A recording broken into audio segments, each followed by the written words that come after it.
Tama mengangguk dan memandang ke samping pada Abraham, yang tidak pernah sadar kembali, segera mengerutkan kening dan berkata kepada Darren, "Aku pikir kamu memiliki penglihatan yang baik, mengapa kamu tidak tahu bahwa kamu telah mengikat saudaraku itu?" Darren mendengar ini, dia kembali sadar dalam sekejap. Awalnya, dia mengira Tama baru saja datang ke pintu melalui Abraham, dan dia masih berpikir bahwa Tama adalah bos dan dia tidak bisa menyinggung perasaannya. Tapi Abraham adalah seorang pendonor yang akan menjalani operasi, dan mereka berdua pasti tidak akan ada hubungannya di masa depan. Tetapi setelah mendengar apa yang dikatakan Tama, dia menyadari bahwa Tama pasti sedang melindungi Abraham ini, jadi dia menamparkan dirinya sendiri tanpa berpikir, dan berkata dengan marah, "Oh, Tuan Renza, maafkan saya di sini untuk melayani Anda. Sekarang, saya tidak memikirkan teman Anda, ini salah saya." Setelah berbicara, dia dengan cepat berkata kepada Johan, "Cepat lepaskan Tuan Abraham." Oke, Johan tidak berani menunda, buru-buru mengeluarkan belati lipat dari pinggangnya, dan kemudian memotong dasi di tangan Abraham. Abraham tidak peduli untuk membiasakan diri dengan tangan yang baru saja pulih. Dia berlutut di depan Tama, dan menangis dan berkata, "Saudaraku, oh tidak. Tuan Renza, tolong selamatkan hidupku. Tuan Renza, saya memiliki tanggung jawab keluarga saya tidak bisa mati begitu saja di sini."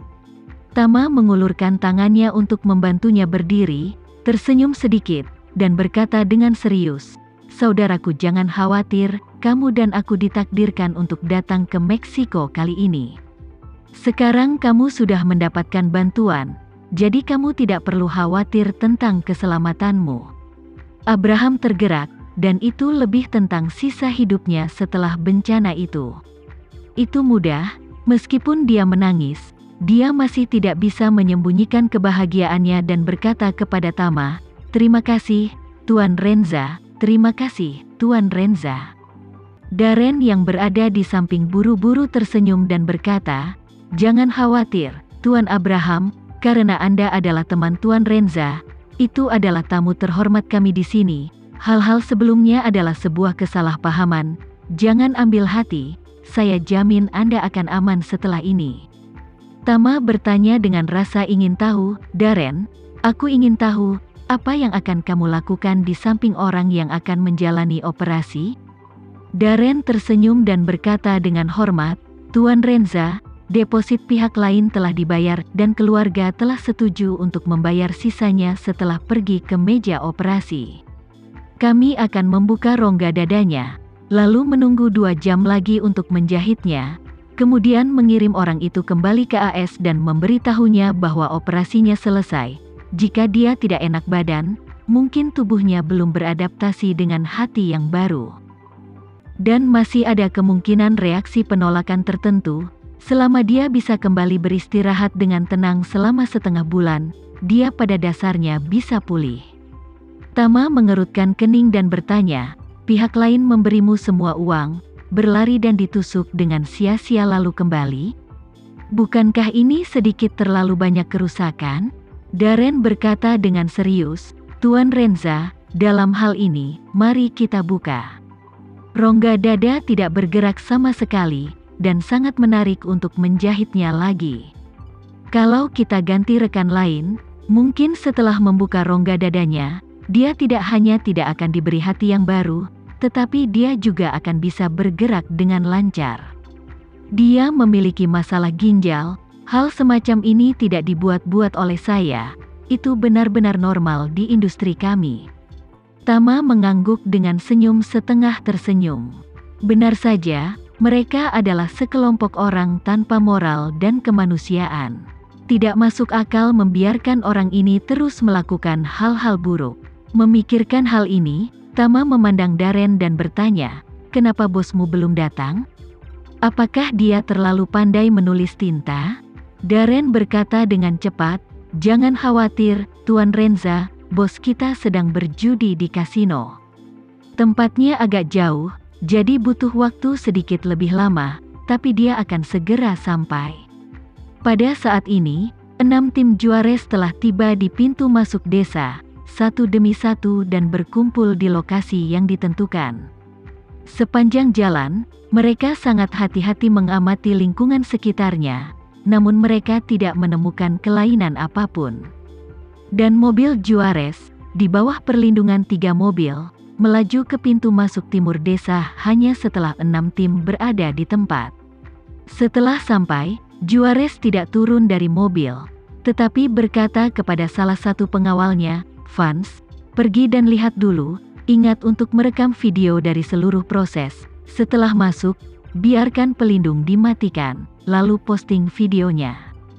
Tunjukkan padaku situasi di dalam, jika Darren dan yang lainnya dikendalikan oleh pihak lain. Kalau begitu ini jebakan, kita harus bersiap terlebih dahulu." Pria bernama Vance mengangguk ringan, kemudian, dia mengeluarkan ponselnya, menyalakan video, dan berjalan sendirian. Semua orang yang berada ruang operasi mengenal Vance, jadi ketika Vance muncul, mereka semua menyapa Vance secara bersamaan. Vance terus melihat sekeliling, dan pada saat yang sama dengan cermat mengamati setiap pertemuan. Satu orang, setelah menemukan bahwa tidak ada yang abnormal, dia membuka mulutnya dan berkata kepada salah satu bos kecil yang bertanggung jawab untuk menjaga tempat itu, "Matikan perisai, aku ingin mengirim video ke bos." Pria itu tidak berani menunda dan segera mematikan perangkat pelindung sinyal.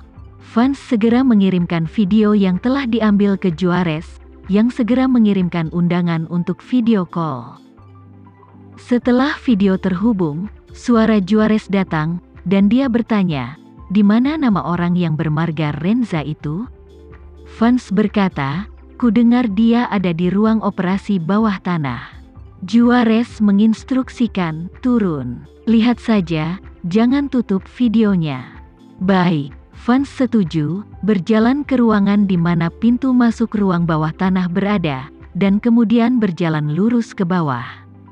Juarez, di sisi lain, menggunakan ponselnya di dalam mobil untuk mengamati dengan cermat rekaman video yang dikirim kembali.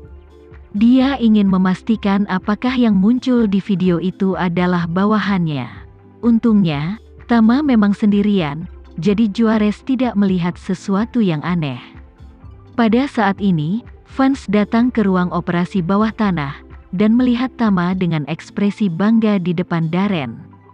Darren juga melihat Vance saat ini, dan buru-buru berkata kepada Tama, "Tuan Renza, pengawal pribadi bos kita telah tiba. Saya yakin bos kita akan segera datang." Vance datang ke kerumunan saat ini, dan kamera ponsel sekarang menghadap Tama, dan kemudian dia merendahkan suaranya dan mengucapkan beberapa patah kata di telinga Darren. Setelah Darren juga membisikkan beberapa kata di telinganya, Vance merasa lega, kemudian dia tersenyum dan mengangguk kepada Tama sebagai isyarat, lalu melangkah mundur dan kembali ke atas.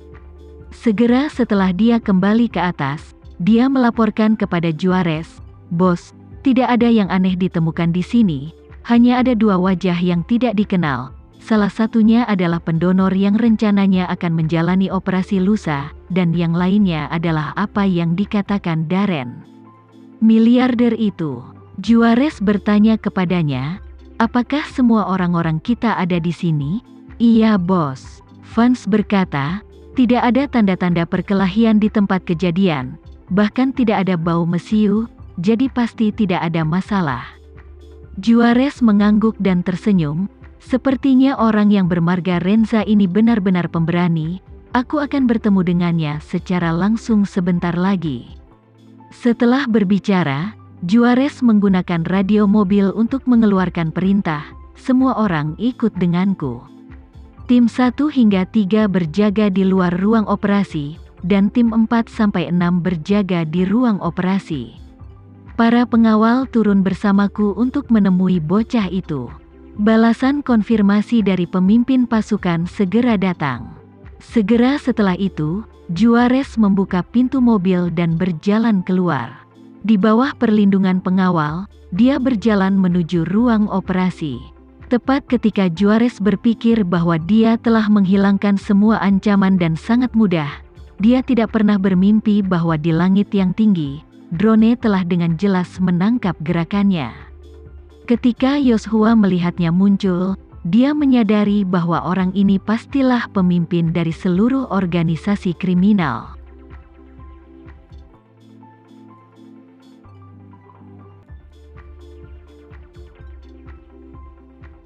Sekian dulu ya video kali ini, kita lanjutkan lagi videonya di lain waktu. Oh iya, bagaimana menurut kalian? Semoga bisa sedikit menghibur kalian semua. Untuk teman-teman yang baru nonton, jangan lupa subscribe ya, hehehe. Dan kalau teman-teman ada yang ingin gabung langganan, bisa langsung gabung saja untuk dapat fitur yang menarik dan sedikit membantu Mimin. Terima kasih banyak sudah menonton, sampai jumpa lagi, bye.